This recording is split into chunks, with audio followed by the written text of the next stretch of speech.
На совещании под председательством главы Ингушетии обсудили организацию торжеств к 30-летию возрождения республики.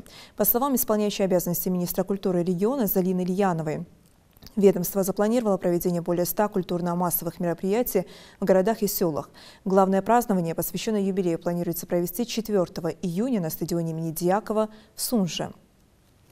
В программе мероприятия выставки, фестивали, конкурсы мастеров живописи и прикладного искусства, экспозиции детского творчества, национальных костюмов, а также творческие вечера и круглые столы. Глава Ингушетии подчеркнул важность праздника и ответственного подхода к его организации.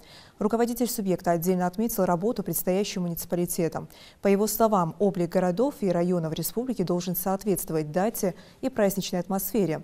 Он дал поручение уже сейчас начать проведение субботников, уборки городов, районов, центральных улиц, парковых и прогулочных зон. Я хотел бы, чтобы в городах, районах где-то с 10-11 уже были, так сказать, начали какие-то народные гуляния. Да? С утра, чтобы прийти, чтобы площади ваши, парки чистенькие, да, знаете, все там организуйте выставки, каждый дом культуры лично, чтобы вы и ваши замы объехали, посмотрели и определили там. При необходимости вам помогут. Почему я говорю, праздник-то вот мы делаем, но человек с района, с села не доедет, не дойдет, возможности нет, еще что-то. Мы должны праздник организовать у них на месте. Понимаете? Это должны делать города, районы.